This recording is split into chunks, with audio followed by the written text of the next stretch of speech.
Amiga mía, ¿cómo estás? Querido. Hoy tanta. ¡Ay! Hiciste una presentación, Krifik. Sí, tengo auspiciadores, ¿qué te creo? Me parece hermoso. Me parece hermoso. Tengo mi café, pero además necesito un té. ¿Puedo ir a buscarme un té? Todavía tengo un minuto, ¿no? Sí, por supuesto. Oye, como eres sommelier, yo me traje mi cartoné, Chat Noir. Él se está Ah, tomando un mira, té. eso está todavía más interesante, más que el té. Estamos en Voy a horario y tener en mi vino temas de mejor. adulto. Ya, espérame un cacho. El, Estoy. Dale. el, el anfitrión, Sergio Hernández, que hace coaching, una cuestión así. Una cuestión así. Sí, efectivamente. Hola, buenas. Hola, hola. Ya, ahora sí. Tengo café, tengo vino. ¿Cómo Tengo está, amiga? estufa. Estoy cansada, ha sido un día largo, pero estoy bien, Es que estoy contenta. estáis haciendo muchísimas cosas increíbles. Sí, Todos po. los días, todos los días un libro, un programa, una entrevista, música, femcine. Sí, de hecho voy a la reunión de Forcini ahora mismo. Ahí a ver si estoy más iluminada. ¿Cómo va eso? Va bien, son unas bacanas las chiquillas, así que no, estamos ahí preparándonos para agosto, para tener nuestra Yo, versión. yo para pasar agosto. Así como están las cosas, Amigo, va a estar bien. sí, sí. Vamos que se puede. Oye, ¿tú tenés Twitter? Tengo, pero la verdad es que no lo ocupo. ¿Cómo se llama? Una plaza muy áspera. Sí, pues uno te empieza a diferenciar para qué cosas sirven qué cosas. Sí, me informo, me divierto de repente ¿cómo se llama? Con las peleas callejeras que se producen, pero la verdad no lo ocupo mucho. Ya, es que por eso iba a tuitear más temprano, pero déjame tuitearlo al tiro. Te quedó muy linda la gráfica, de hecho podríamos dedicarnos solo a conversar de las mujeres que pusiste ahí en esa gráfica. Fue malintencionado, amigo, malintencionado. Desde Scarlett O'Hara hasta, no me acuerdo cómo se llama el personaje de Millennium. Ah, se me fue el nombre. Lisbeth Salander. Claro, pero el personaje, Lisbeth Salander es la actriz. El No, es el personaje. personaje, sí. Ah, Rooney Mara es el personaje, pero tú es el personaje gringo. Tú pusiste a la actriz sueca. sí. Oye, lo que se están conectando, esto puede durar 4 horas, ¿ah? Con todo lo que sabe la Antonella de cine, de género. Y debo reconocer, antes de que lleguen las masas, que no tuitees esto, ¿ah? Pero estoy un poco nervioso, ansioso más que nervioso, porque con toda la experiencia y la musculatura que tenía en entrevista, me leí como 42 libros, me vi 17 documentales, así como para aproximarme, ¿ah?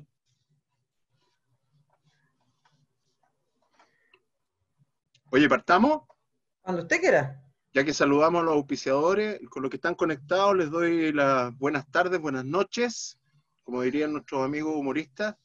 Eh, Hoy día, ¿quién mira a líder primero? A los primeros a los que se conectan. Eh, yo soy coach, tengo mucho tiempo haciendo mentoría y también dentro del área del mundo privado, y básicamente lo que estoy haciendo con este programa es rescatar miradas diferentes para los nuevos liderazgos que necesitamos hoy día y que vamos a necesitar para el futuro. Personas que no necesariamente están en el mundo corporativo, pero que tienen experiencia liderando, haciendo cosas, cruzando la calle, atreviéndose y sosteniendo ese atrevimiento. Partimos con un músico y analizamos el jazz como una mirada de liderazgo. Seguimos con la Pía Salas, la directora de la Fundación Abrazarte, que trabaja con adolescentes en situación de calle. Y tuvimos de invitado a una persona que vivió 20 años en la calle, que nos contó cómo funcionaba el tema del liderazgo en las caletas y todo lo que les tocó pasar. La semana pasada vimos liderazgo desde la perspectiva de la terapia, del psicoterapeuta, una persona que ha trabajado con miles de personas. Y hoy día tenemos a una querida Antonella Esteves, y le voy a Voy a leer el currículum: periodista, bachiller en humanidades, magíster en arte, con mención en teoría e historia del arte de la Universidad de Chile, candidata a doctora en estudios de género en la Universidad de Buenos Aires, con una tesis sobre educación sentimental y cine de mujeres, autora de los libros Luz, Cámara, Transición, el rollo del cine chileno, de 1993 al 2003, y una gramática de la melancolía cinematográfica, la modernidad y el no duelo en cierto cine chileno, editora de Por qué filmamos lo que filmamos, diálogos en torno al cine chileno. Actualmente se encuentra preparando un nuevo libro de entrevistas a mujeres relevantes del cine chileno actual y una investigación sobre la presencia de mujeres en el cine chileno del siglo XX. Fue creadora y conductora de la serie de televisión Historias del Cine Chileno, que revisó la historia de la segunda parte del siglo XX dentro de la perspectiva de destacados cineastas. Es académica de la Universidad de Chile y del Desarrollo, en donde dicta los cursos de Historia del Cine y Género y Representación, además del taller de Metodología de Investigación y Seminario de Tesis. Desde el 2001 ha desarrollado diversos programas en Radio Universidad de Chile. Entiendo que tiene 5 en el aire hoy día. El magazine y diario de cultura Semáforo, el de entrevistas Radiópolis y Cuestión de Gusto, y es parte del panel del espacio literario La República de las Letras con nuestro admirado Alberto Mayol y otros. Es co-creadora y editora general de la Enciclopedia del Cine Chileno, www.cinechile.cl, que les recomiendo que vayan para allá. La principal fuente de información sobre cine chileno. Es fundadora de la radio online de cultura pop radiodemente.cl, y es cofundadora y directora del Festival de Mujeres de Cine de Mujeres de Chile, que se llama FemCine, que en marzo en realidad cumplía los 10 años, pero por la situación que estamos viviendo, en agosto va a celebrar online, y al final vamos a dedicarte un capítulo especial para que lo difundan, la gente te siga, se sume, etc. Y en su 10ª edición. Y además es sommelier, por eso yo traje mi cartoné, ¿ya? Nivel 1 de la Escuela de Sommelier de Chile. Para mí es realmente un placer estar conversando contigo, Antonella. Y quizás, y antes de partir con lo que es conversar, obviamente, del tema, que es representación de liderazgo y género en el cine, la República cumplió 10 años y también FemCine cumplió 10 años. ¿Qué pasó hace 10 años atrás? Qué loco, y además Cine Chile cumple 11. Mira. Ahora, y Radio de Mente acaba de cumplir 5. Soy una mujer de relaciones estables, por lo menos poliamorosa y de relaciones estables, por lo menos con los proyectos, y no sé, el entusiasmo probablemente, y encontrarse con muy buenos partners, porque también los proyectos, como probablemente ya lo han conversado acá, son asociaciones de gente que tiene que estar muy entusiasmada por llegar hasta algún lugar, por crear cosas, y también tiene que quererse mucho. Y yo tengo la fortuna de estar asociada en cada uno de los proyectos con gente que quiero mucho, que admiro mucho, entonces es un placer finalmente trabajar en cada una de estas cosas. Y conocer y aprender de mis socias y socios en FemCine, en Radio de Mente, en la República de las Letras, en el Cine Chile también. Fantástico. Prolíficos 11 años, ¿eh? Y la verdad, envidiable la energía. Oye, para hacer un poco de trivia, para ponernos en contexto, y traje 3 cosas, digamos, que a mí me resultan todavía sorprendentes, y ahí donde voy a partir con la conexión, y después nos vamos a meter en el mundo más de la representación de la mujer, género y liderazgo. Primero, yo tenía entendido que Georges Méliès había sido el primero que había hecho una película, un corto de ciencia ficción, y resultó no ser así. ¿Quién es Alice Guy Blaché? Alice Guy Blaché es una mujer extraordinaria. De hecho, vamos a tener una película sobre ella en el FemCine. Alice Guy Blaché fue la primera profesional del cine. Pero eso no lo sabíamos hasta hace cerca de 20 años atrás, y en Chile, te diré que en los últimos 5 años recién hemos ido conociendo parte de su historia.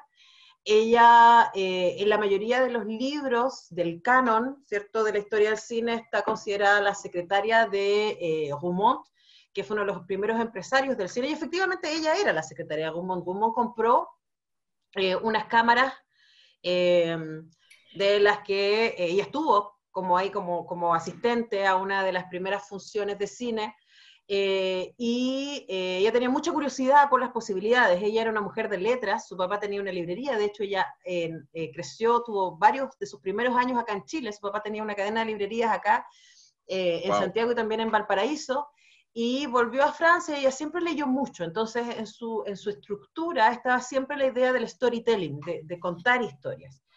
Y negoció con su jefe la posibilidad de probar qué se podía hacer con estas camaritas que le había comprado. Hasta ese momento el cine solo había hecho registros de la realidad. El cine nace documental. Lo que hacen los hermanos Lumière es filmar, poner la cámara frente a la realidad y filmar eso. Y eso va a ser el cine en su primer par de años. Ahora cada vez más los Méliès van a filmar cosas más extrañas, más exóticas, van a viajar, van a mandar sus biógrafos por distintos lugares, pero Alice Guy es la primera, hasta ahora que sepamos, antes de Méliès incluso, en decir, acá se puede contar una historia. Y hizo el primer corto de ficción de la historia del cine.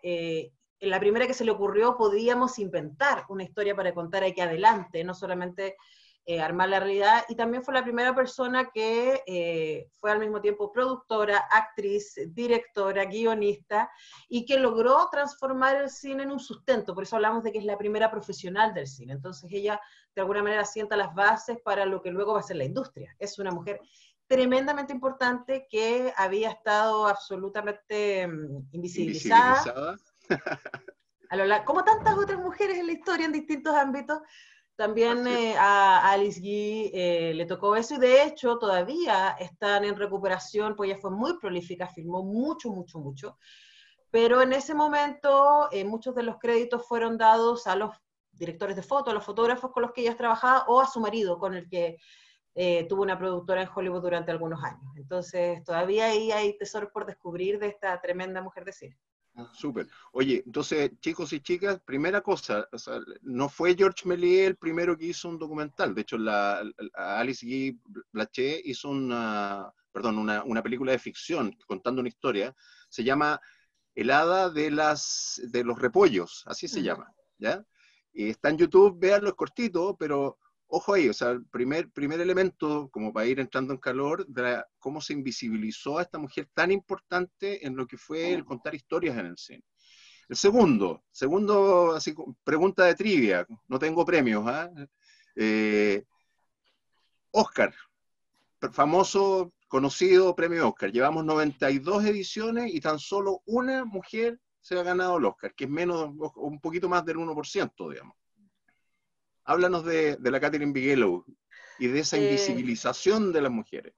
Bueno, a ver, primero partamos porque los Oscar premian, es un autopremio que se da la industria. Los Oscar son escogidos por la Academia de Ciencias y Artes Cinematográficas, que nace a principios del siglo XX como una manera también de potenciar y celebrar los avances de la industria cinematográfica y generar también una idea de cohesión entre las distintas productoras de Hollywood, del recién nacido Hollywood, hace casi 100 años atrás.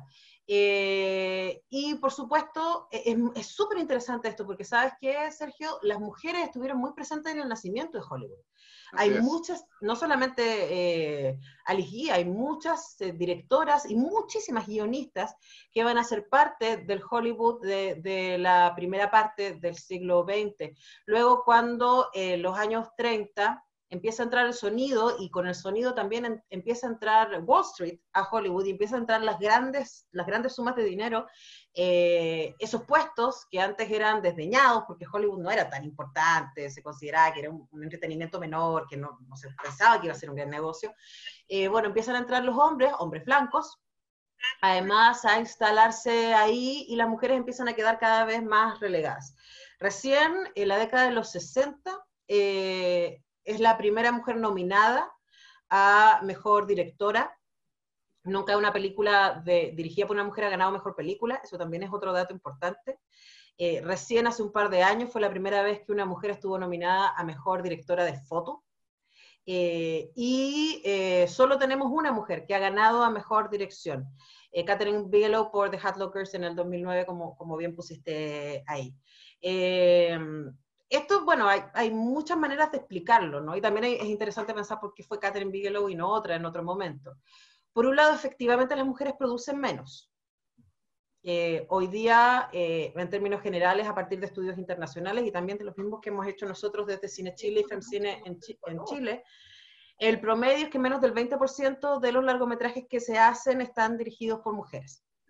Luego, mientras más grande la película, menos posibilidades hay de que la dirija una mujer. Y esa misma lógica corre para cualquier ámbito de la industria. Mientras más plata haya involucrado en el proyecto, menos posibilidades hay de que una mujer lo lidere. Eso, por ejemplo, con los museos pasa igual. La mitad de los museos del mundo están dirigidos por mujeres, pero los museos más caros, los museos más famosos, los que tienen mayor cantidad de visitantes, muchos de ellos nunca han tenido una mujer como directora en su historia. Entonces, bueno, ahí tenemos una cosa y otra cosa, que la industria hasta hace muy poco tenía el prejuicio de que a la gente no le interesaba ver películas ni dirigidas ni protagonizadas por mujeres. Prejuicio digo porque lo que sí está comprobado es que las mujeres vamos más al cine que los hombres, de hecho. Vamos más solas, vamos más con amigas, y en general cuando una pareja va al cine es la mujer la que decide que se va a ver. De hecho, también está comprobado que películas que tienen un público femenino, y ahí lo pongo entre paréntesis porque también es un prejuicio, son capaces de armar un blockbuster y ser una película de muchísimo éxito como, no sé, Las 50 sombras de Grey, por ejemplo, y una película masculina, y de nuevo pongo las comillas, ¿no?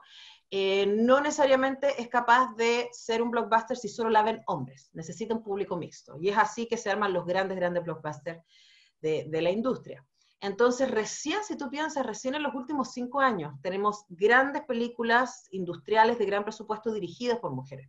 Piensa que recién en los últimos 5 años tenemos una película como Wonder Woman o como Capitana Marvel, que son películas de industrias que han sido dirigidas por mujeres, y que son dirigidas por mujeres que hicieron sus pinitos haciendo cine independiente, en donde sí efectivamente hay mucha mayor presencia de mujeres, tanto en la dirección como en el guión. Entonces, esto es como un resumen para decir que la industria, como casi todas las industrias, ha sospechado de los talentos de las mujeres, les ha hecho efectivamente el camino más difícil, y como consecuencia perdemos todos la posibilidad de conocer esos mundos que las mujeres diversas tienen para contarnos.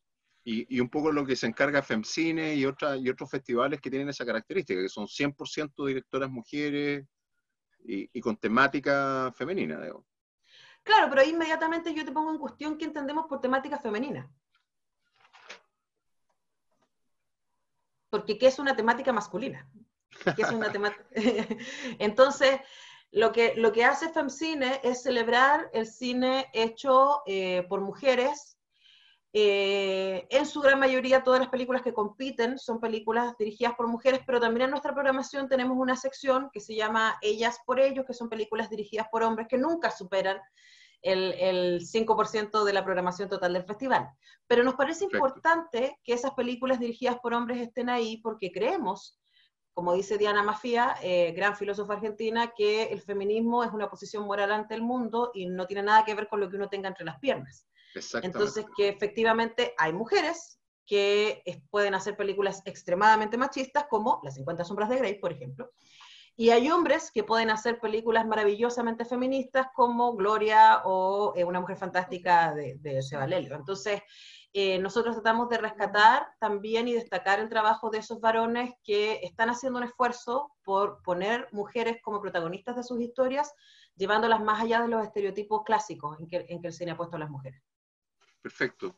Oye, la tercera trivia, y ahí conectamos y después nos metemos, saco la presentación y para verte un poco más cerca, que apenas el 8% de las mujeres están en dirección de películas, son directoras del total de directores, y estos datos de finales del año pasado, del 2019, y dentro de toda la industria, tomando camarógrafo, vestuarista, etcétera, toda la industria cinematográfica, apenas el 20% son mujeres, ¿ya? Y conecta súper bien porque según... por ejemplo, a nivel de presidente, mujeres líderes solamente el 20%, 22% son mujeres, y a nivel de los CEO de los Fortune 500, o sea, los top líderes, los top gerentes generales de las grandes empresas, apenas el 6% son mujeres. Entonces está súper conectado ese sesgo de distribución o de representación que hay de la mujer en la industria y que se replica exactamente igual en la industria y en la política, digamos, ¿sí? Sí, bueno, ahí se cruzan varias cosas. Uno, lo primero es para que una mujer llegue al liderazgo tiene que hacer carrera. Eso sería como lo primero que tendríamos que pensar, ¿no? Y para que una mujer haga carrera requiere muchísimo apoyo, y eso es algo que en general en nuestras, o sea, los hombres también requieren mucho apoyo. El tema es que, por ejemplo, cuando pensamos en grandes hombres científicos, y pensamos, ¿por qué no hay grandes mujeres científicas en la historia? Es porque en general se nos olvida que para que esos hombres científicos pudieran pasar larguísimas horas en el laboratorio, había alguien que les tenía la ropa limpia, la cama calentita, la comida hecha, a los niños peinados, etc. Y eso es en general algo que tendemos a olvidar. Silvia Federici habla constantemente de, bueno, y otras, también Carol Bateman en El contrato sexual, de que el trabajo de las mujeres, y que de hecho ahora en la pandemia queda súper evidenciado, está invisibilizado. Se invisibiliza todo lo que requiere el cotidiano del cuidado que permite la producción en el espacio público. Eso como en general para cualquier área. Luego, entonces, que una mujer pueda efectivamente dedicarse a el desarrollo de una labor profesional y llegar a un puesto destacado va a requerir que ella, como los hombres lo han tenido a lo largo de la historia, pueda también tener una red de apoyo que le permita, normalmente esta red de apoyo son otras mujeres que cuidan la casa, cuidan los hijos, que limpian, etc., y que le permitan poder desarrollarse en el espacio público como lo han hecho históricamente los varones. Eso es la primera cosa. Y lo segundo, cuando las mujeres entramos efectivamente a ese espacio público, nos encontramos con una segunda barrera, que son los prejuicios que existen respecto a las habilidades y potencialidades de las mujeres. Y aquí una cosa que tiene que ver muchísimo con el tema con el que proponemos esta conversación, y es de dónde vienen esos prejuicios. ¿Quién dice que los hombres son mejores líderes que las mujeres? ¿Cómo entendemos el liderazgo? ¿Cómo entendemos el poder? ¿Quién nos dice, por ejemplo, que es mucho más poderoso alguien que golpea la mesa que alguien que logra acuerdos? Correcto. Entonces, ahí entramos a la lógica de qué entendemos por poder, qué entendemos por liderazgo, y el cine tiene muchísimo que decirnos al respecto, porque finalmente es el cine quien ha definido, y sus derivados, luego la televisión, hoy día las series, etcétera, quienes han ido construyendo nuestros imaginarios respecto al poder y el liderazgo. Y por eso es tan importante que esos relatos sean contados de manera diversa, porque hasta ahora ese relato, como casi todos los relatos, también como el relato de la historia, como el relato de la economía, de la política, ha sido contada por un grupo privilegiado, pero muy mínimo, que son hombres heterosexuales, ricos de primer mundo, y en el caso del cine, que además hablan inglés y viven en California. Y aunque esa experiencia es válida, es una experiencia súper limitada para definir a todo el resto del mundo, ¿no? Correcto. Ahora, hay una frase de Marshall McLuhan que dice, primero construimos las herramientas y después las herramientas nos construyen a nosotros, digamos, en un ciclo permanente, ¿ya? Y esa misma definición se ocupa hoy día en lo que se llama el diseño ontológico, que tiene que ver cómo yo diseño el espacio para que el espacio me retroalimente tanto en lo positivo como en lo negativo. Y el cine en ese aspecto tiene esa característica que es como triple, digamos, que es una herramienta, ¿ya? Pero al mismo tiempo es un lenguaje y al mismo tiempo es un relato, ¿sí? Entonces, cada vez que construimos una película desde una determinada creencia, ¿ya? Mirando la realidad, estamos al mismo tiempo construyendo la realidad y reconstruyendo nuestras creencias, digamos, ¿sí? ¿Sí? ¿Qué es lo que está haciendo? Y reproduciendo un poco esta mirada de mundo que termina al final con un 1% de las mujeres ganándose el Oscar como directora, o apenas un 8% de directora, o un 6% de gerentes generales, digamos. ¿Eh? Sí, pues exacto, porque por ejemplo, cuando decimos las mujeres no sirven para esto, ¿quién nos enseñó eso? ¿De dónde viene ese entrenamiento? Si seguimos la línea constructivista, que desde ahí donde en general nos paramos el feminismo, ¿cierto? Por eso te ponía en cuestión cuáles son las temáticas de mujer, si finalmente Correcto. Los seres humanos tenemos temáticas de seres humanos. Pero el tema es que eso se sigue reproduciendo, y por lo tanto nosotros asumimos que las mujeres pueden opinar de temas de educación y derechos sexuales, temas de familia, temas de cuidado, pero aunque la señora sea doctora en economía, lo más probable es que escojan un hombre mucho menos preparado que ella para ser parte del panel. Y eso lo vemos todos los días y a cada rato. ¿Alguna vez se ha normalizado? ¿Por qué se ha normalizado que lo veamos y no lo vea, y empieza a ser transparente, digamos? Es que a eso me refiero, porque alguna vez un periodista me preguntó, me dijo, bueno, pero cuando yo daba estas cifras respecto a la representación de mujeres en el cine, me decían, bueno, pero las mujeres están subrepresentadas en todas las áreas, hay menos mujeres en academia, hay menos mujeres en economía, hay menos mujeres en la ciencia, hay menos mujeres. Yo les decía, sí, el tema es que al no verlas en el cine nos parece normal no verlas en los directorios, en los laboratorios, en las salas de clase, en los grandes lugares donde se toman las decisiones. Entonces yo de verdad me pregunto, y justo el sábado hice una clase para profesores de Cineclub de la Cineteca Nacional, y yo les decía, de verdad me pregunto, ¿hubiera existido Barack Obama si no hubiéramos visto a Denzel Washington y Morgan Freeman primero en la Casa Blanca? Es una muy buena pregunta.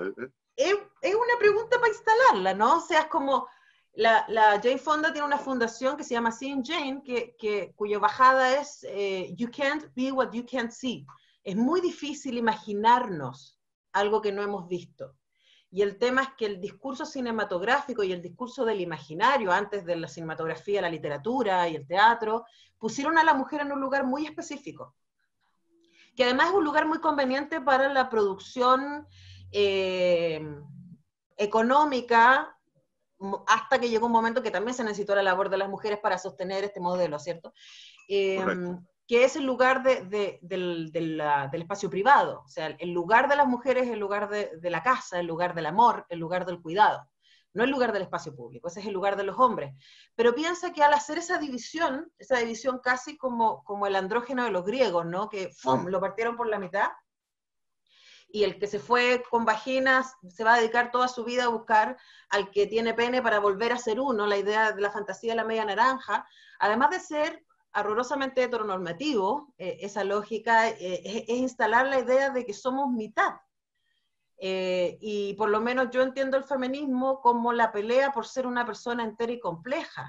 O sea, lo que se ha considerado femenino y lo que se ha considerado masculino conviven en mí. Yo soy frágil y también soy poderosa. Y soy sensible y también soy racional. Y mi pelea es abrazar aquello que se me ha entrenado a mí como mujer y también irá por ello que se le ha entrenado a los hombres, porque eso también es parte de mí. Correcto, correcto. Y el cine tiene tremendo poder en generar esas preguntas y esas posibilidades. Oye, Antonella, primero, estamos con Antonella Esteves, que es periodista, candidata a doctora de la Universidad de Buenos Aires, tiene un montón de programas en Radio Universidad de Chile, académica, ha escrito libros, sabe muchísimo de cine, de género, aparte de periodismo, directora de FEMCINE. Después vamos a hablar específicamente sobre FEMCINE, así que si tienen alguna pregunta o quieren intervenir o mandar un chat, o abran su micrófono y háganle una pregunta, porque tenemos el privilegio de estar con Antonella en este minuto. Yo voy a hacer un saludo, una pequeña pausa. Salud, amigo. Porque además es sommelier. Amiga, ¿qué son los estereotipos de género que se ocupan en el cine? Bueno, mira, los estereotipos... Y danos algunos ejemplos para... Sí, no, voy para allá. A ver, la ideología de género básicamente se traduce en lo que decía antes, ¿no es cierto? La limitación del ser humano a cierto ámbito de quehaceres y cierto ámbito de haceres. Entonces, por cuanto tú, Sergio, tienes pene, eres activo, eres racional, el mundo externo es lo tuyo, tienes que desarrollarse en el espacio público, tienes que proveer, etc. Por cuanto yo tengo vagina, me toca ser sensible y tierna y amorosa y dedicarme al cuidado de los mayores y de los hijos, etc. Ese es el estereotipo de género. Y por lo tanto, para asegurar que la mujer esté en el espacio privado, la cultura patriarcal ha dado básicamente dos lugares a las mujeres, históricamente. Esto en el mito religioso, en la literatura y luego en sus derivados cinematográficos. Y es básicamente María y María Magdalena. O sea, las mujeres podemos ser vírgenes o putas. Vírgenes madres, cosa que es una cosa maravillosa, porque es al mismo tiempo virgen y madre, ¿cierto? O putas. Están las mujeres buenas y están las mujeres malas. Fin de la cosa. Y durante muchísimo tiempo se nos ha entrenado desde ese lugar, y el cine también ha abrazado esa idea. Te doy un ejemplo. Hace algunos años atrás, una alumna se me acercó porque quería hacer una tesis sobre el slasher. ¿Sabes lo que es el slasher? No. Son esas películas donde hay un asesino en serie que normalmente cercena gente con un cuchillo, tipo Martes 13, tipo Pesadilla, tipo Sé lo que hicieron el verano pasado, etcétera, que fueron muy prolíficas en los 80 y en los 90. Y son películas que han sido tremendamente criticadas por el nivel de violencia gráfica contra los cuerpos de las mujeres. Entonces llega mi alumna, que le gustaban mucho los slasher, y dice, pero profe, yo creo que las películas no son machistas porque la que se salva siempre es una mujer, que es conocida como la Final Girl, ¿cierto? Es cierto. Sí, pues. Desde Halloween, la primera slasher, ¿cierto? Considera la primera slasher hasta la actualidad. Y yo le digo, ok, pero veamos cómo son las mujeres que se salvan. Y ella empezó a hacer una investigación en donde analizó cómo eran estas Final Girls, y las Final Girls son sumisas, virginales, y las que son asesinadas porque tienen sexo, porque no están en su casa, porque no están, por ejemplo, en el personaje de Halloween, el de Jamie Lee Curtis, es una chica que no sale con las amigas, no tiene novio y se dedica a trabajar de babysitter. Es como, por cuanto ella cumple con todo lo que el mandato femenino pide de ella, ella se salva, y es la pureza, y esto es lo mismo que en el medievo, si eso es la parte interesante, es la pureza la que la hace apropiada para poder vencer al mal. Versus Exacto. las otras mujeres más libres, ¿cierto? Que van y se van de fiesta y hacen lo que quieren, no sé qué, son cercenadas por quien sea el slasher. Por otro lado, esas son las mujeres víctimas, y cuando las mujeres son las victimarias en el cine de horror, por ejemplo, ya que me quedé por ahí, nunca son las mujeres, nunca es la voluntad de la mujer la que es mala, las mujeres son poseídas. Entonces, las mujeres malas del cine de horror son malas, no porque ellas quieran ser malas, sino porque hay una voluntad masculina superior que se apropia de ellas. Exacto, exacto. Entonces, te fijáis que ahí no hay voluntad posible, po. O sea, las mujeres no somos sujetos de voluntad, no somos sujetos de deseo. Si llegamos a ser sujetos de deseo, vamos a ser cercenadas. Y estamos hablando de películas de ahora, no estamos hablando del relato medieval. No, y fíjate que es increíble cuando uno empieza a darse cuenta de estos códigos. El otro día vi Psicosis, la Tippi Harden, digamos, y la parte del principio no me acordaba tanto, porque uno se queda más con el personaje central de Norman Bates, ¿ya? Pero el personaje Tippi Harden trabajaba, era alegre, manejaba, iba al motel con su pareja para tener sexo, era una mujer liberal. Janet Leigh. Es Janet Leigh la de Psicosis. Tienes razón, Janet Leigh. Tippi Hedren es la de pájaros, los pájaros. Tienes toda la razón. Y aparece este personaje de Norman Bates que la liquida, digamos, o sea, que termina con esto y justamente es súper fuerte cuando empezaba a ver estos códigos que están absolutamente normalizados, ¿ya? Que han sido transparentes. Piensa en la escena de la ducha. De hecho, yo lo uso en clase, hay por ahí un video que dice, ¿cómo serían estas escenas si fueran hombres? Y una de las escenas que muestran es la escena de la ducha, y es como, ¿en serio un hombre, pero una persona, no se defendería? O sea, todo lo que vemos que hace Janet Leigh es como, ¡ah! ¿Cierto? Grita, pero no se defiende, porque su entrenamiento es la docilidad. Exacto. Interesante esa mirada. Tú conoces, me imagino, el test de Bechdel. Sí. Ahora, ¿sí? El test de Bechdel es una caricatura, o sea, ella no hizo una Nace teoría. De una caricatura, de hecho. Claro, no hizo una teoría, no es una teórica del cine ni del feminismo, pero hizo esta bajada que es muy coherente y además es sorprendente cuando uno la ve así, un personaje le dice a otro, dos mujeres, que una le dice, yo no voy al cine a menos que las películas cumplan con 3 condiciones, que son que haya más de un personaje femenino con nombre, que 2 personajes femeninos hablen entre ellos y que hablen de algo que no sean hombres. Y cuando uno empieza a pensar la cantidad de películas importantísimas en que no pasa eso, o sea, desde La Guerra de las Galaxias hasta Shrek, hasta Jurassic Park, o sea, es larguísima la lista de películas ultra famosas en donde pasa eso. De hecho, yo ahora en cuarentena estoy haciendo como mi propia investigación de sagas pop. Me vi todas las Star Wars, me había visto alguna, ahora las vi en orden. Me acabo de terminar de ver Harry Potter, y ahora voy a volver a ver El Señor de los Anillos desde esa mirada también, desde cómo construyes. Y por ejemplo, en El Señor de los Anillos hay un montón de mujeres maravillosas, poderosas, pero que no tienen ninguna relación entre ellas. O cuando hay películas de mujeres en que las mujeres sí tienen relación entre ellas, como toda la saga Sex and the City, en televisión y en cine, solo hablan de Mino. Como volviendo a la idea de que el único espacio posible de desarrollo, y es bien escalofriante, porque son 4 mujeres profesionales. Pero todas sus conversaciones giran en torno a... Y bueno, y además después ya con la segunda película no la vi, pero la primera a mí me mató, porque es como... Loco, después de todos estos años en que me estuviste diciendo que lo importante era la independencia, encontrar el placer propio, la libertad y no sé qué, la mina se enoja con la mejor amiga porque el tipo la dejó. O sea, es como, a ver, espérate, no, pues compañera, no.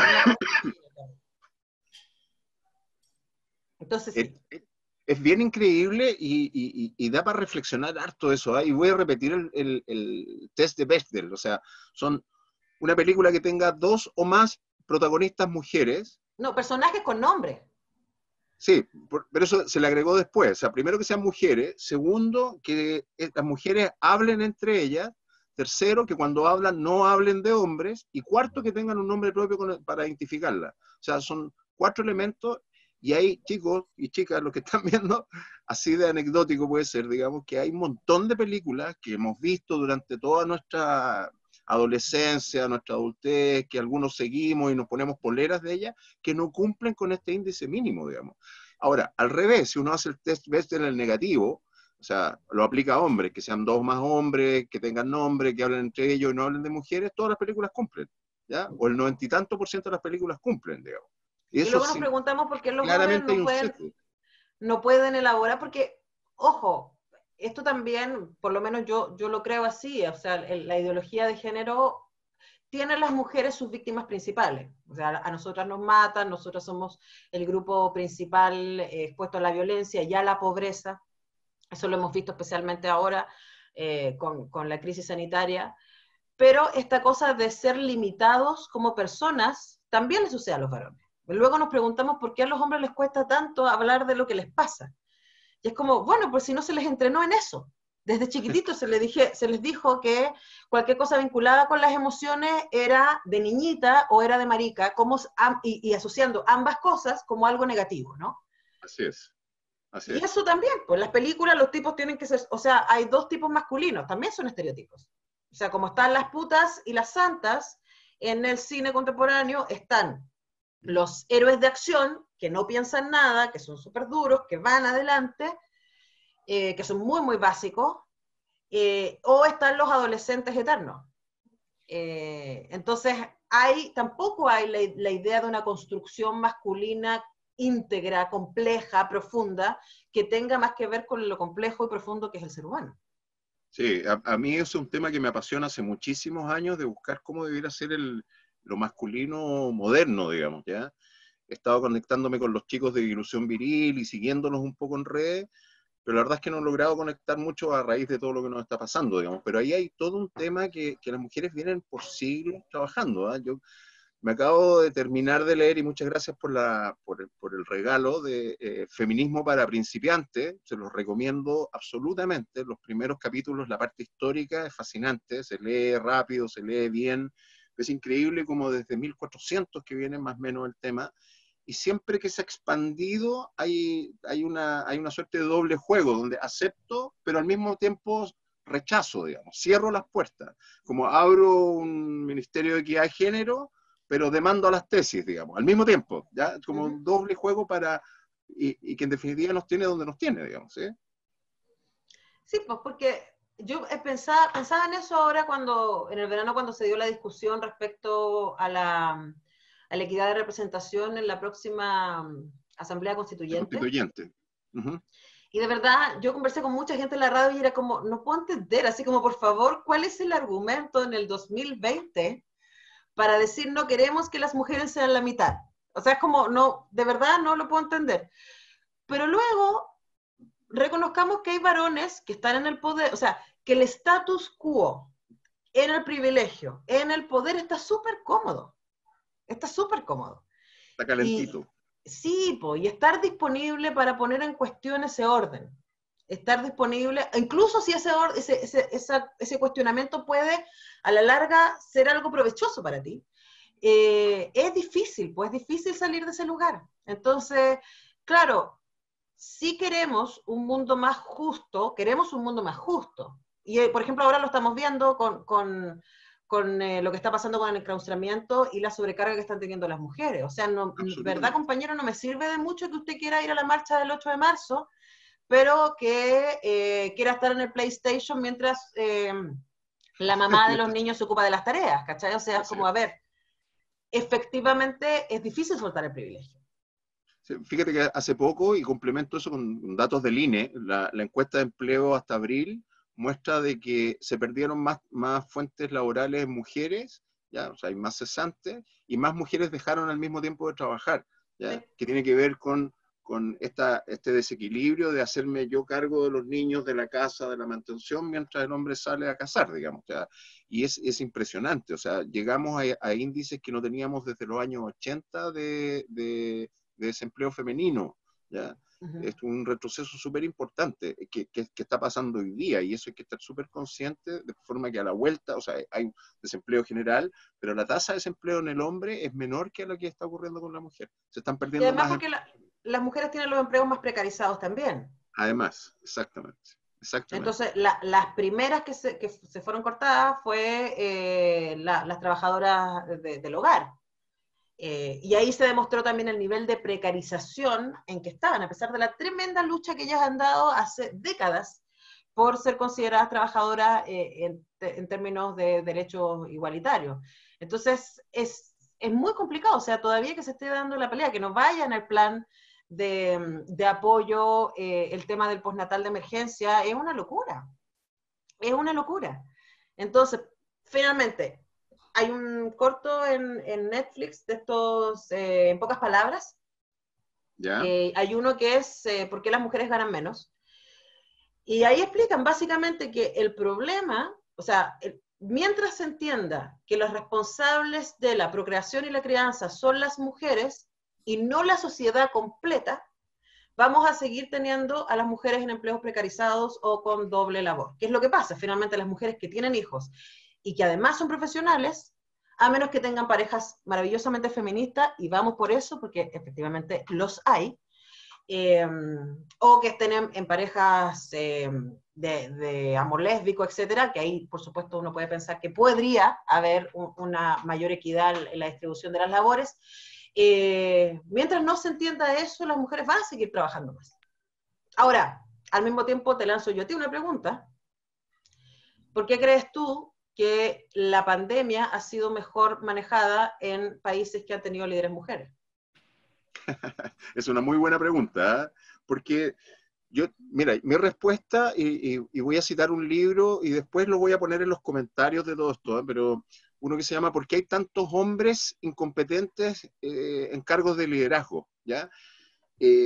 Y fundamentalmente porque el arquetipo masculino que se ha desarrollado fundamentalmente en la economía capital y se ha amplificado en la economía neoliberal tiene que ver con el winner, con el que lo sabe todo, que tiene un nivel importante de autoconfianza, que resuelve los problemas, que los resuelve rápido, etc. Por lo tanto, esa mirada de yo lo sé todo hace que uno empiece, o ese tipo de liderazgo empieza a quedarse sordo, ¿ya? Respecto a lo que está pasando en el contexto. No pide ayuda, porque está mal visto, ya tengo que poder solo. No necesito gente experta, ya lo hemos visto, porque yo tengo que saberlo todo, porque si no voy a minar mi capacidad de liderazgo. Por lo tanto, me empiezo progresivamente a volver más incompetente, especialmente en un mundo complejo, que está cambiando, que está en una situación de emergencia como la que estamos viviendo. Entonces, si yo me voy a ese estilo de liderazgo del pasado, todo lo sé, todo lo controlo, no escucho a nadie, no pido ayuda porque emocionalmente no estoy preparado para pedir ayuda, me vuelvo incompetente. La mujer no, ¿ya? La mujer, en todas las características que hacen que un equipo funcione mejor, en un estudio Gallup de hace un par de años atrás, que está en este libro que mencioné, ranquean mejor que el hombre. Por lo tanto, son mejores líderes de colectividad, porque no tienen esta necesidad de estar ganando, de ser el winner, el macho alfa, y estar midiéndosele a cada rato, digamos. O sea, eso es la razón, definitivamente. Ahora, eso depende de cómo entendamos el poder y el liderazgo, porque a mí igual uno tiene que pensar que hay gente que votó por Trump, hay gente que votó por Bolsonaro, no a pesar de que son misógenos y xenófobos, sino porque son misógenos y xenófobos y tienen ese tipo de liderazgo duro y yo voy adelante y yo soy el que sé y yo no hago preguntas, yo tengo las respuestas, incluso si las respuestas están muy mal, como en ambos casos, ¿no? Y podemos llegar más cerca claramente. En cambio, pero eso también es un entrenamiento. O sea, cuando chico y mientras fue creciendo, tanto Trump como Bolsonaro no solamente fueron entrenados, sino que fueron gratificados por actuar de esa manera. Absolutamente. Pero yo creo que tiene que ver con el liderazgo del pasado, ¿eh? O sea, definitivamente. Pero, yo creo que pero si la gente lo sigue votando, Sergio, es porque hay una parte de ese liderazgo del pasado que sigue conviviendo entre nosotros. Absolutamente. Y ahí conecto con el tema del cine. ¿Cómo están funcionando los relatos hoy en el cine masivo, en Netflix, por ejemplo? ¿Están reforzando esto del superhéroe que se la sabe toda o hay una mirada distinta? ¿Está emergiendo una mirada distinta? ¿Qué has Yo creo visto que tú? estamos en un proceso súper entretenido y por eso como que me di esta tarea de empezar a ver las sagas. Tengo ganas de escribir algo al respecto. De cuáles son los mandatos. Yo creo que están como complicados, te lo digo así. Vamos por Star Wars, por ejemplo. Y me pasaba que vi por supuesto nuestra generación vio el capítulo 4, 5 y 6 antes de ver el 1, el 2 y el 3, ¿cierto? Así es. Entonces en el 4, el 5 y el 6 tenemos a Leia, que al principio es una grosa, o sea, Leia es una diplomática, pero además es una mujer que sabe usar la pistola láser, que es una líder, que no agarra al otro, pero si tú te das cuenta de la relación que tiene Leia con Han Solo la está tratando de bajar todo el rato, y todo el rato la trata de sweetie, y todo el rato la trata de sweetheart, y todo el rato la trata de niña y de pequeña. Hasta que ella se enamora. Ojo, ¿por qué se enamora de ese patán? No lo sé. Pero se enamora y cuando le dice que le amo, el otro le dice, lo sé. Entonces, ahí uno dice, a ver, ¿qué hay acá? Pausa luego para irnos al 1 y 2 y 3, donde aparece la princesa Amidala. Y ahí de nuevo tienes una mujer súper poderosa al principio, muy independiente, muy racional, que es una diplomática, pero al mismo tiempo tiene capacidades guerreras. De nuevo, se enamora y se va al carajo, y se vuelve imbécil. O sea, la última película protagonizada por Natalie Portman de esa saga, la película 3 sería, estaba tan enojada, era como, pero ¿por qué me destruyen el personaje de esta manera? Entonces yo pensaba, George Lucas tiene problemas con las mujeres. Digo, le encantan las mujeres fuertes, como muchos hombres que conozco, ojo. Le encantan las mujeres fuertes para domesticarlas. Entonces, como un desafío. Exactamente. Ven acá que esta potra yo la voy a domar. Y finalmente es lo que termina haciendo en estos relatos. Ahí lo que a mí me preocupa es qué mensaje le estás dando tú a las niñas inteligentes y independientes respecto a eso. O sea, es como, puede ser inteligente, puede ser independiente, pero en el momento que encontraste un varón, eso todos queda en suspenso. Claro, es pasajero. Claro, bueno, eso ha pasado, o sea, también, no sé, pues Juegos del Hambre, amábamos a Katniss y Katniss va y es una grosa y es una bacana, pero en la película 13 ella tiene que escoger entre salvar el mundo o cuidar al varón. Y se complica, de verdad, con esa existencia. Luego pasó el tiempo y ahí empieza a aparecer cosas que a mí me parecen interesantes, porque como tú decías al principio, el cine tiene una tensión de ir y venir con la sociedad. Entonces, en esta última saga de películas, cuando aparece Rey y despierta la fuerza despierta en una mujer. Y despierta en una mujer joven, y despierta en una mujer huérfana, y despierta en una mujer pobre, que no está vinculada con el poder, pero es ella la que detenta esta fuerza extraordinaria. Pero, así es. Fíjate que cuando salió la película, ella no aparece como cabeza de cartel, y ella no aparece en los juegos, no sé si te conté esto, pero mi amigo Zombie, por ejemplo, le compró a su hija el Monopoly de El Despertar de la Fuerza, y habían 6 figuritas para jugar, y ninguna de ellas era Rey. Estaba Luke, que aparece en medio segundo en la película, pero no estaba Rey, que es la razón por la que la fuerza despierta. Entonces, lo que uno puede ver, lo que yo veo por lo menos, es esta cosa de, también quién está dirigiendo las películas, de qué generación son, cómo fueron sus entrenamientos. Hay una tensión ahí que es interesante de ver. Por ejemplo, no sé, en Harry Potter, que acabo de terminar de ver hasta la última película, o sea, que en plan poniéndome al día, yo todavía no puedo entender qué le ve Hermione a Ron.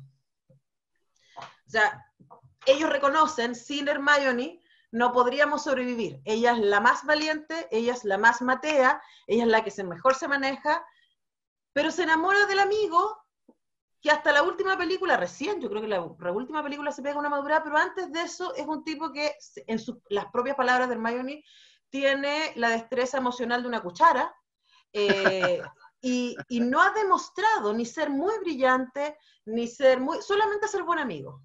Y yo me quedo de afuera y decía, bueno, ¿pero qué le están diciendo a las niñas inteligentes?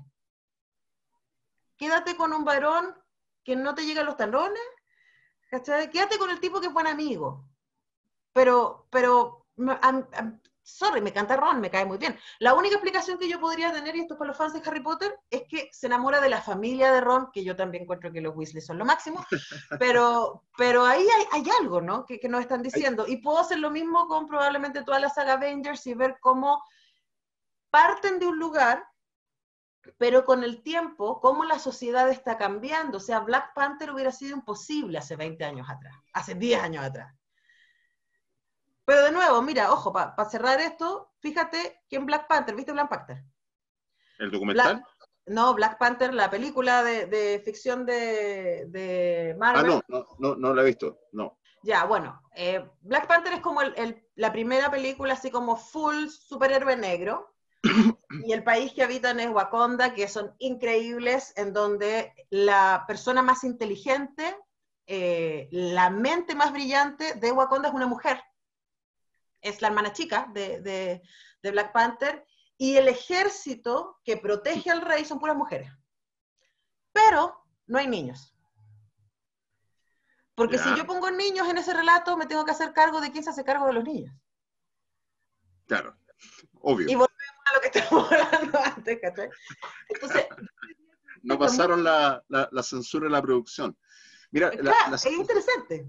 La sensación que tengo yo cuando veo esos personajes poderosos en el cine, ¿ya? Que evolucionan, que controlan, que se expanden, y que se enamoran y se desinflan, es como un mensaje claro, es como a las feministas, decir, no, mira, sabemos que son poderosas, que son capas, que son doctoras, que quieren, que sea, pero al final igual esta cosa es pasajera, va a pasar. Es cuestión de que tengan un niño, se enamoren de alguien y ya está. O sea, no nos tomemos en serio. Saquémoslas del juego, así literalmente como dijiste el Metrópolis, saquémoslas del juego porque esta cosa es pasajera. Lo importante es Luke, ¿ya?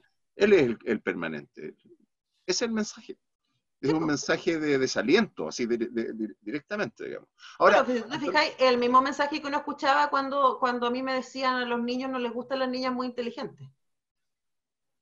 Tal cual. Comprenderás que yo no hice mucho caso. Y aquí seguimos tratando de ser inteligentes. Y chicos y chicas, si tienen alguna pregunta o algún comentario, el minuto de hacerlo. Te quería preguntar, Antonella, ¿cómo hackeamos el sistema desde el cine, desde el liderazgo? ¿Cómo construimos esos liderazgos, y específicamente liderazgos de género, hacia el futuro? Bueno, a ver, lo primero es que este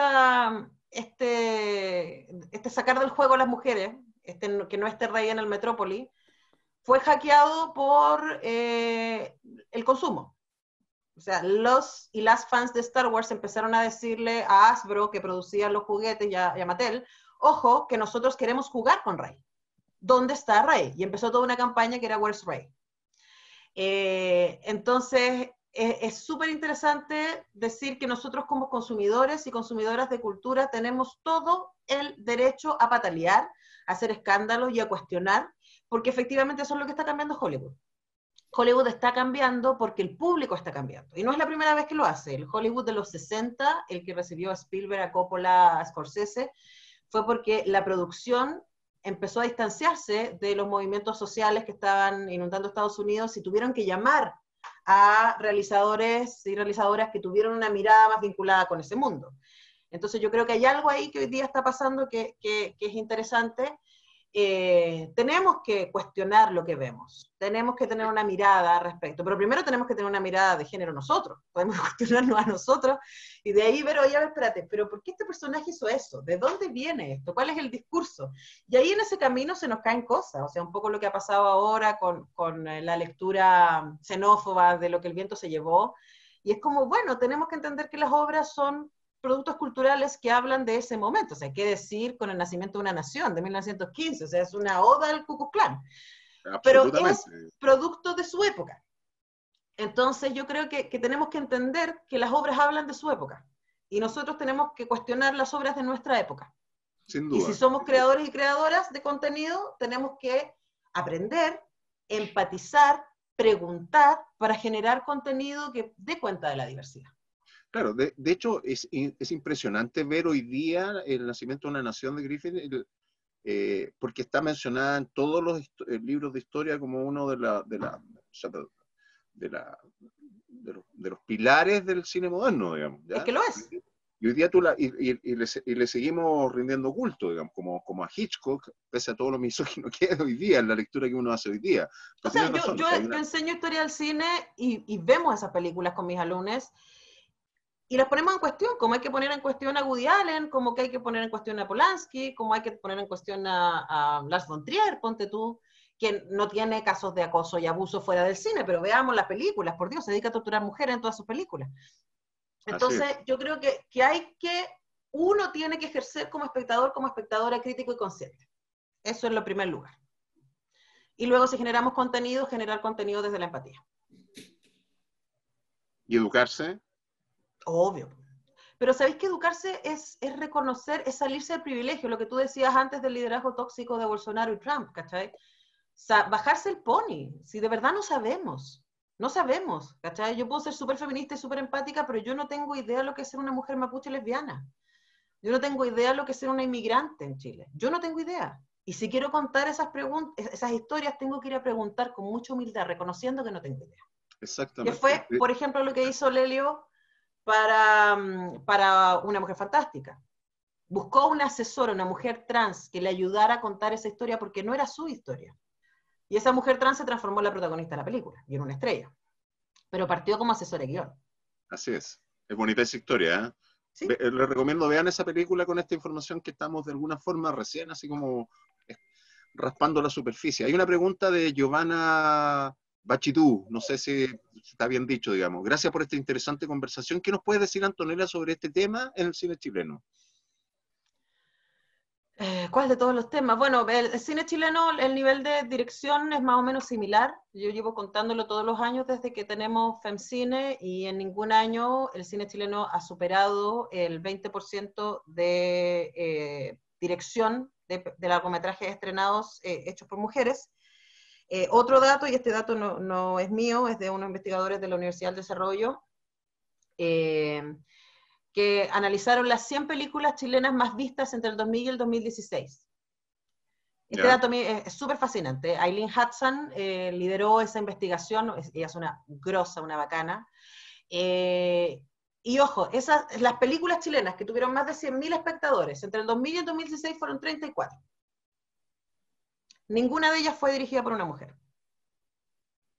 Okay. De nuevo, volvemos a lo mismo, ¿eh?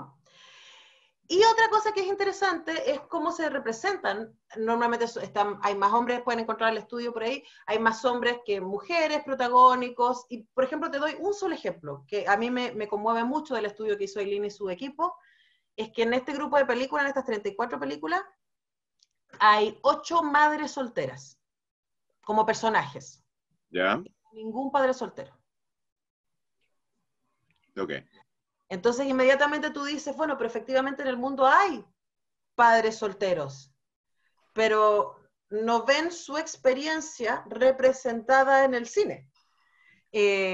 No hay personajes como ellos en el cine. Y de verdad es tremendamente importante que nosotros nos podamos ver, por eso es tan importante que veamos cine chileno y cine latinoamericano, y que no nos dejemos colonizar por Hollywood, aunque obviamente es lo que principalmente consumimos, pero a mí me parece inquietante que mis alumnos puedan describirme mejor una calle de Los Ángeles que una calle de Concepción. Ahora, es así, o bueno, en Chile quizás es más profundo. Yo estuve leyendo tu tesis, que me la conseguí, y toda tu entrevista, el 100% son directores hombres. ¿Sí? Sí, pues, el primer libro, claro. Exacto. Y La que cuando terminó. hice historias del cine chileno, entrevisté a 16, no, 15 16 directores directores. y una mujer. Ya. Porque pero ahí pasa una cuestión súper alucinante. Por ejemplo, cuando hablamos del cine de los 60, el cine comprometido con... Las mujeres las dejaban afuera. O sea, cuando Litín y compañía firman la declaración del cine chileno por el gobierno de Allende, etcétera, había mujeres filmando, había mujeres estudiando en la Chile y en la Católica, y esto es súper interesante. Esas mujeres, la mayoría se van a dedicar a docencia y a hacer cine experimental. Mm.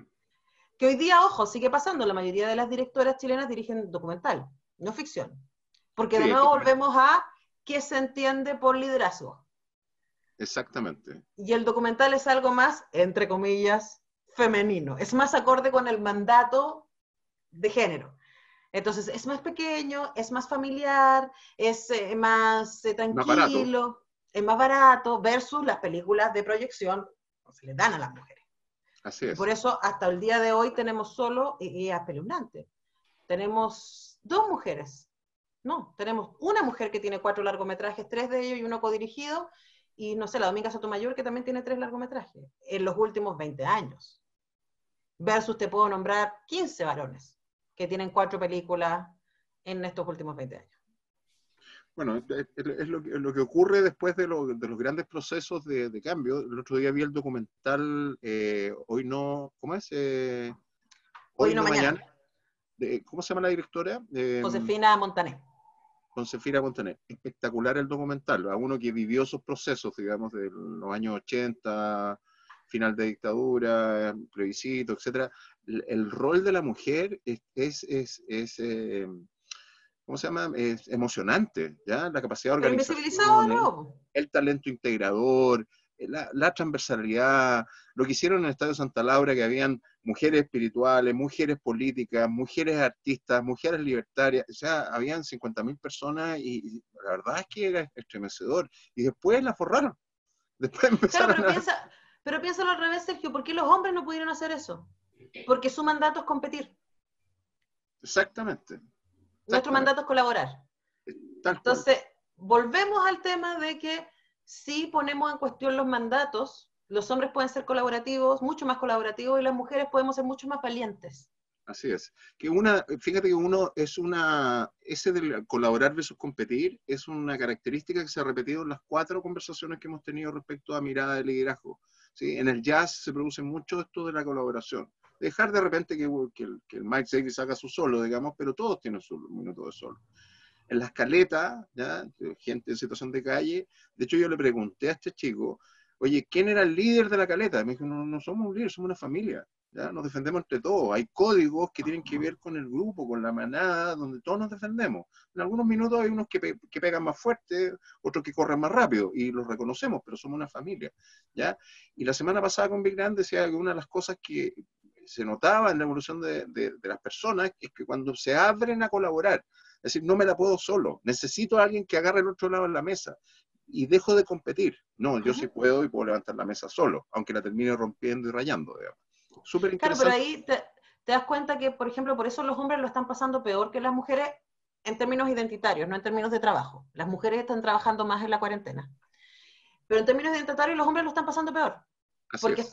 están entrenados para competir y para mostrarse hacia afuera. Y cuando no hay afuera disponible, ¿qué eres? No, no hay con quién competir quién llega primero al semáforo, digamos. ¿Eh? Exacto, exacto. Entonces yo creo que es necesario, pero ¿cachai? Que tiene que ver primero con una cuestión personal tuya de cómo te construyes. Y luego de lo que creas a partir de eso. O sea, si tú me preguntáis en resumen, especialmente en el FEMCINE, bueno, también en Cine Chile, pero en que Cine Chile yo no soy la directora, es Marcelo, pero en FEMCINE lo que yo he aprendido es que mi liderazgo es dejar que el resto se luzca. Es permitir que el resto pueda hacer lo que tiene que hacer. Eso es todo. O sea, mi trabajo es salirme del camino y posibilitar que la productora, que es una genia total, la programadora, que es mágica, la directora de comunicaciones, que es increíble, la encargada de competencias, que básicamente somos las 5 directivas del FEMCINE, que es como, ok, ¿qué necesitas para hacer tu pega? Claro, no competir con el otro. Es que no estáis perdido. Po. Más en estos casos en cultura es muy evidente, porque en cultura no hay otra manera si no es colaborar.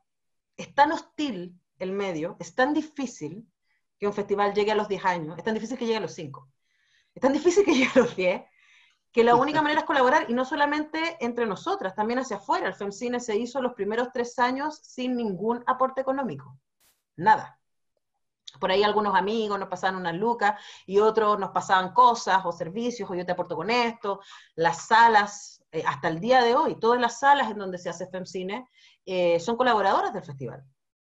Entonces, eso se produce cuando tú estás disponible para no construirte identitariamente a pesar del otro, sino con el otro. Exactamente, exactamente. O sea, como no te quiero robar tu luz. Son las 8:04, ya llevamos una hora, y para ir aterrizando, háblanos de FEMCINE. Los que tengan preguntas, vayan poniéndolas.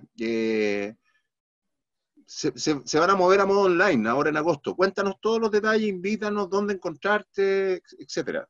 Bueno, FEMCINE, sigan las redes, FEMCINE, en Instagram, en Facebook, en Twitter, femcine.cl es nuestra página web. Vamos a estar en FestHome, lo que tiene su belleza y tiene su dificultad. Estamos recién, de hecho vengo de una reunión ahora con la directiva del FEMCINE, estamos adaptándonos a lo que se puede y no se puede hacer. Va a ser difícil no poder abrazarnos en esta celebración de los 10 años del FEMCINE, pero, por otro lado, el festival va a poder estar accesible a todo Chile, así que desde todas las regiones van a poder ver la programación de FEMCINE a través de FESOM. Va a ser gratuito, igual que todos los años, pero ahora también para la plataforma no van a tener que pagar una entrada ni nada. Vamos a tener también talleres online y como corresponde cada año, también tenemos masterclass, tenemos espacios de encuentro y de diálogo, también se van a hacer. Así que probablemente, esperamos, a principios de julio vamos a estar dando detalles de la programación, y entre el 4 y el 9 de agosto vamos a estar ahí con FEMCINE virtual este año. Así que les esperamos, y a mí me pueden seguir en Instagram, soy Antonella Esteves, en Twitter, Anto Esteves, así que no es muy difícil pillar. Yo estoy ahí. Bien, noten, 4 al 9 de agosto, FEMCINE lleva 10 años. Y partió, ¿y cómo partió? ¿Fue una idea tuya? Así como de... No, fue una idea de Sandrine Crisóstomo. ¿Podríamos hacer algo? Estábamos en un festival de cine en Chillán que dirigía Sandrine, que es una gestora cultural francesa, y de repente nos vimos en una mesa puras mujeres que trabajábamos en distintas áreas del mundo audiovisual. Yo ya era editora de Cine Chile, ya era periodista trabajando con cine hace tiempo, estaba invitada como jurado a ese festival. Estaban las encargadas de prensa, que ahora son la productora y la encargada de prensa del festival, la directora de comunicaciones del festival, estaba un par de realizadoras, Claudia Pino, que también es directora del Festival de Cine de Legu, Pamela Pequeño, etc. Y creamos, y la Sandrine nos lanza a la mesa, así como, oye, ¿cómo es posible que en Chile no exista un festival de cine de mujeres? A ninguna de nosotros se nos había ocurrido. Y yo creo que cada una tuvo sus razones. Cada una encontró que en este proyecto podría existir un desarrollo para lo que a cada una de nosotras nos importaba, y yo creo que eso es lo bonito con el FEMCINE, que todas las personas involucradas sentimos que hay algo específico de nuestra vocación que está puesta ahí. Así que eso, y ahí estamos, 10 años después, enos aquí preparando nuestra próxima versión. Excelente. Oye, ¿alguien más tiene alguna pregunta? Han hecho súper buenos comentarios, la gente que asistió, muchas gracias por los comentarios. Por razón de tiempo yo creo que voy a hacer la bajada breve, pero fundamentalmente, de nuevo, me centro, o sea, ¿qué podemos aprender de toda la experiencia de la mirada de género, del cine, de FEMCINE en particular? Uno, es esta capacidad de colaborar, que nos estamos perdiendo, o sea, cuando está subrepresentado el 50% de la sociedad, las decisiones que estamos tomando como líderes, estamos perdiéndonos un 50% de la capacidad instalada, que tiene que ver fundamentalmente con el modo de colaboración. Nosotros los hombres nos han entrenado, nos han mostrado películas de superhéroes donde básicamente competimos. Y esa competencia es lo que nos ha llevado a la situación social, a la situación del planeta en la que estamos. Un modo de colaboración, y lo hemos visto en todas partes, hace sobrevivir una caleta de niños bajo el Mapocho, 20 años, ¿ya? Permite que el jazz sea lo que es, digamos. Permite que las personas evolucionen, permite que un festival como el de FEMCINE dure 10 años sin financiamiento, sin publicidad, no cobrando entradas, etcétera, digamos. O sea, el modo de colaboración pareciera ser uno de los principales aprendizajes que deberíamos tomar los liderazgos en general. Hay una frase de la Marcela Lagarde que dice, con todo lo que somos y lo que queremos ser, que me encanta, ¿ya? Que tiene que ver con eso, con todo lo que somos. ¿Y qué somos como sociedad? Somos hombres, somos mujeres, somos LGBTIQ+, somos mapuches, somos aymara, somos inmigrantes, somos papás solteros, mamás solteras. Eso somos. Entonces, con todo lo que somos, debiera ser una forma de abordar este cambio que necesitamos para ir hacia el futuro. No sé si, Antonella, ¿quieres darnos alguna última mensaje?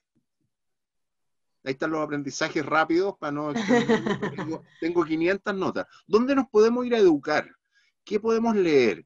Patricio, que está conectado, tiene una hija chica y él le gustaría, no sé, que viera películas, que leyera A libros. Patricio le recomiendo mucho, espérate, estoy buscando aquí en mi libro. Este libro de la Nerea de Ugarte, que además es una de las cabecitas de La Rebelión del Cuerpo. Es un gran libro para adolescentes, ni calladitas ni perfectas. También les recomiendo mucho Amiga, date cuenta, que también es un súper buen libro para adolescentes, que lo tengo prestado, por eso no está aquí. Hay mucha literatura muy entretenida para seguir. Les recomiendo a todos que sigan, tú hablas de Ilusión Viril, lo que está haciendo Pedro ahí es realmente espectacular, Pedro y su equipo, así que seguirlos. ¿Pedro cuánto? Ugarte, creo que es su apellido. El de Ilusión Viril. Ilusión Viril, sí. Hay muchísimo. Ilusión Viril, es súper entretenido lo que está haciendo, está trabajando en empresa, está súper filete el trabajo que hace. Sí, bueno, y si quieren algo un poquito ya más o sea, para estudiar, etcétera, mira, la cantidad de información que tiene Comunidad Mujer, la cantidad de estudios que ha hecho sobre participación de mujeres en política y en espacio público, el Observatorio de Género y Equidad también, hay un montón yo creo que es súper importante siempre reivindicar que el feminismo tiene memoria, que venimos de muy atrás. De hecho, hace poquito estuve leyendo, acá lo tengo, este libro que salió hace poco, de Olympe de Gouges, que estaba escribiendo de feminismo en 1790.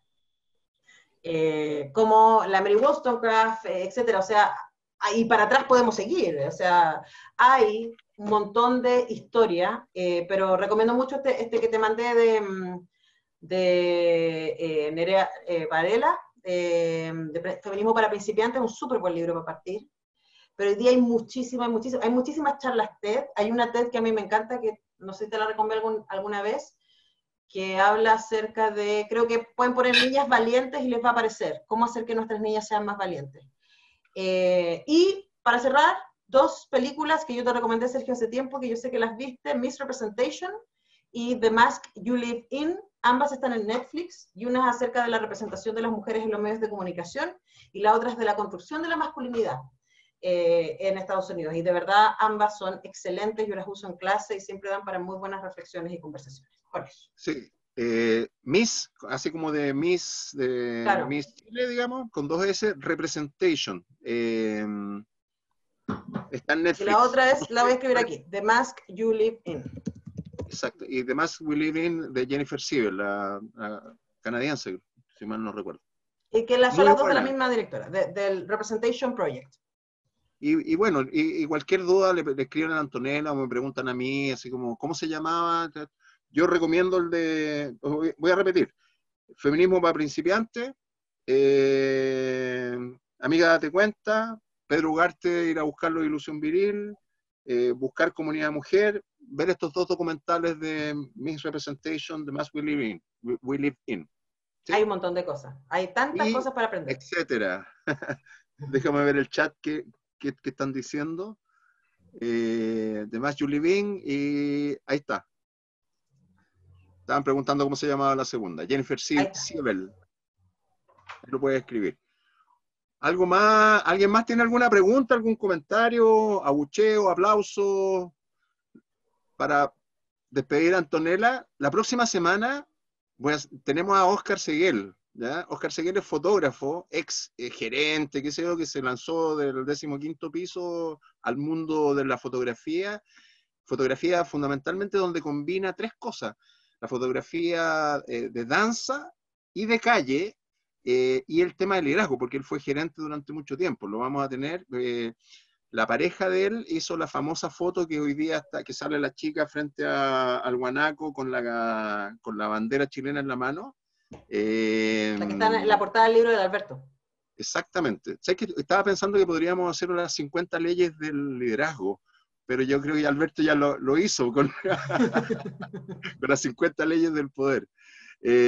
Alberto Mayol, es otro que hay que escuchar, Alberto Mayol, súper entretenido eso. Entonces vamos a estar con Oscar Seguel, con fotografía, danza y liderazgo. Y Antonella, amiga mía, muchísimas gracias. Fue una tremenda conversación. Yo podría seguir, y tú también, durante horas conversando de estos temas que nos apasionan, que es el cine, el liderazgo, y el tema de género, sin duda, digamos. ¿ya? He aprendido, y espero que todos los que se conectaron sigan ayudando con esta iniciativa de buscar miradas distintas que nos hagan conectar y mantener esta comunidad, por muy pequeña que sea, conectada, aprendiendo y pensando fundamentalmente en lo que queremos construir, y salirnos de esas miradas un poco antiguas de las que, no sé, porque nos ha costado salir, y construir miradas nuevas, digamos. Dicen aquí, mil gracias, gracias, súper bueno, etcétera. Muy buen moza la Antonella. Chicos, chicas, muchísimas gracias, Antonella. Gracias, amigo. Cuídese mucho. Muchas Chao. gracias por estar, a la gente que escuchó también. Que estén muy bien. Muchísimas gracias. Chao. Chao.